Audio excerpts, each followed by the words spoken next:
Hey guys, I'm back.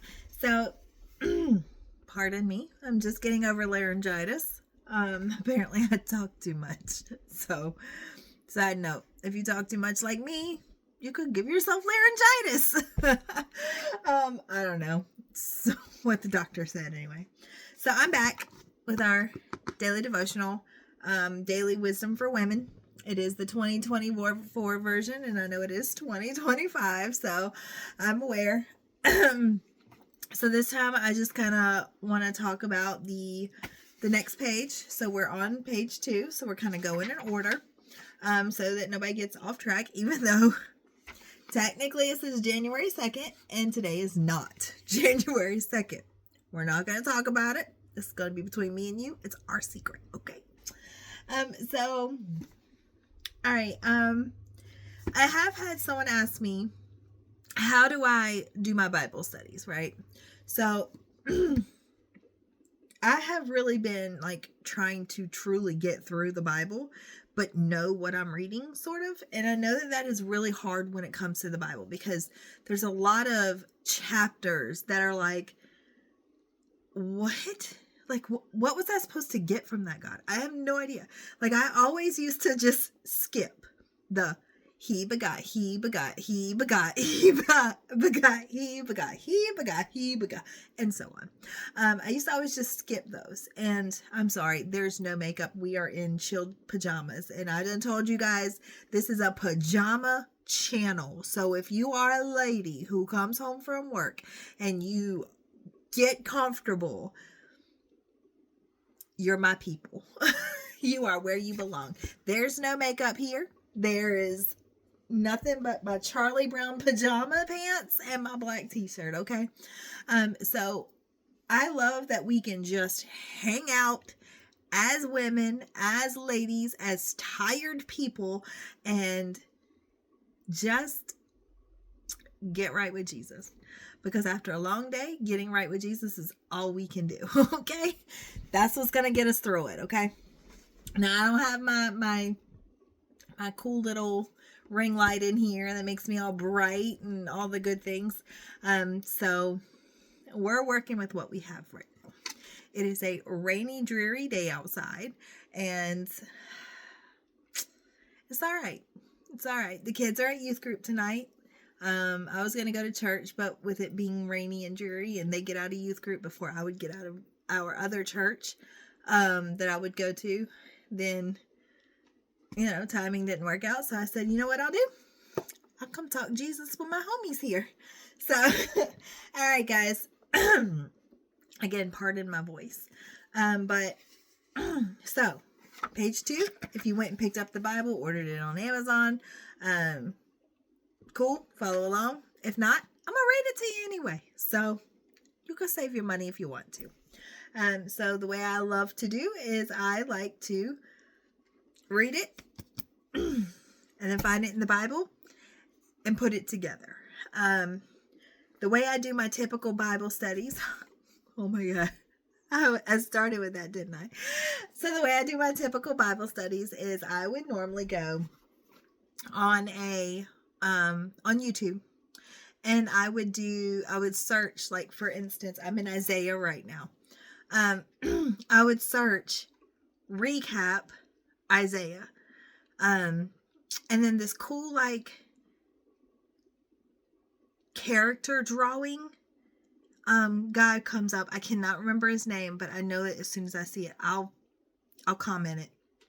But as soon as he comes up, he explains the whole book. So he'll explain to you the whole book, and he'll break it down into parts. And I always go there first before I start a new book in the Bible. And the reason that I do that is because if I go ahead and have a recap drawn out and explain to me what I'm supposed to kind of take from that book, I find that when I go to read the book in the Bible, it makes more sense. I also know that some people are King James queens. You know what I mean? Like, King James is the one and only way to go. I love you all. I am not that one. So, New King James, I'm good. NIV, great.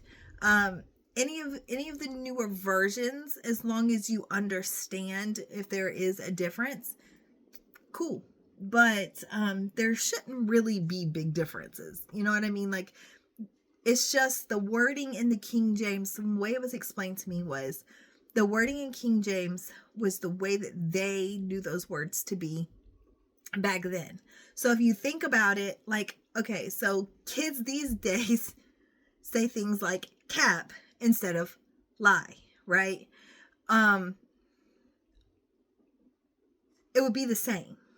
So like the King James version would be like lie, whereas the newer versions would be like cap, you know? And so it's the best analogy I had, guys. I'm sorry. It's all I got. So anyway, so what I wanted to do was kind of explain to you guys how I did my Bible reading. I go watch that and then I'll read verse by verse, you know what I mean? Chapter by chapter. And the way I see it is very simple. If I don't understand it, I will then go to YouTube and I will search someone to read the Bible to me in the version that I have. So, because if have someone reading to me in NIV, but I'm reading my new King James Version Bible, guess what? I can't follow along. I get lost because the words aren't the same. So that's key. Make sure you're having them read to you in the version you have available. My husband just pulled up. Hi, husband. Anyways, so so what I'm going to do is I'm just going to read you guys page 2. The joy of Jesus. When they saw the star, they were filled with joy. They entered the house and saw the child with his mother, Mary, and they bowed down and worshipped him. Then they opened their treasure chests and gave him gifts of gold, frankincense, and myrrh. Matthew 2:10 and 11. If it's Jesus who brought true joy to the world. The scriptures tell us joy happened by just seeing the star in the sky and knowing what it signified.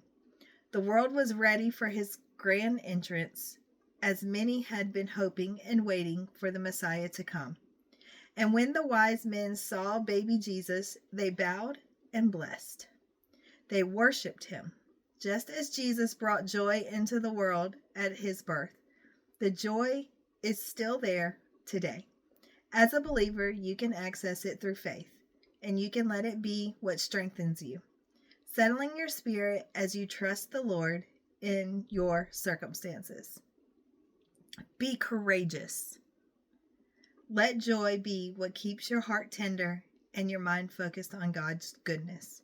There are lots of distractions and discouragements designed to bring us down, but you have the power to choose to allow the joy of Jesus to reign in you today and always. And so, my husband's smiling at me. All right, so something that I want to point out here is it talks about distractions and choosing to have joy. How easy is it to get lost in our social medias and what our friends are doing and what others are doing around us, that we get distracted easily now. Something's on TV we want to watch, or work, or the kids have games or practice, or dinner's got to be cooked, kids need showers. We get so distracted. And what happens is it bogs our brains down with all these things. So what we have to do is we have to choose joy. And by choosing joy, we have to take the time for Jesus that we need apart from those things. Like if I didn't have you guys I'm doing this Bible study with today, then I would not typically have my phone in here in my Bible room at all, unless I'm having the YouTube read a chapter to me, because I don't want my phone to ding or buzz, and I feel the need to grab it and check it and get distracted, because very easily my daughter could call and we'll get into a whole conversation, or I'll get an alert that I got a message on my on my photography page or on my regular Facebook or whatever, and then I get distracted. And Jesus deserves more than that. He deserves our time. He deserves our attention. Because honestly, nobody causing those buzzes on my phone or the distractions in the real world gave their life for me. And so we have to keep in mind that every day when we choose joy, we choose Jesus. And honestly, that's what you should take away from today. I'm not going into depth and going into anything long and crazy drawn out.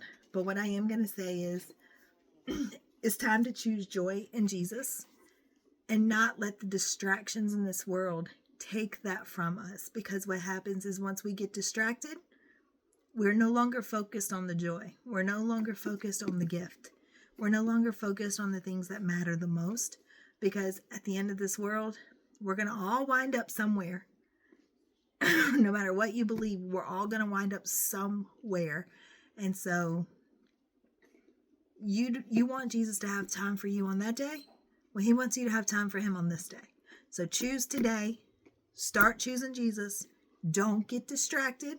If you know your phone's going to distract you if you're trying to read the Bible and pray or worship, because let me tell you, I read my Bible, I pray, and then I worship. And that's what we do. All right, guys? All right, I'm out of here. My husband's in now. So I'm going to go hang out with him a little bit. Bye, guys.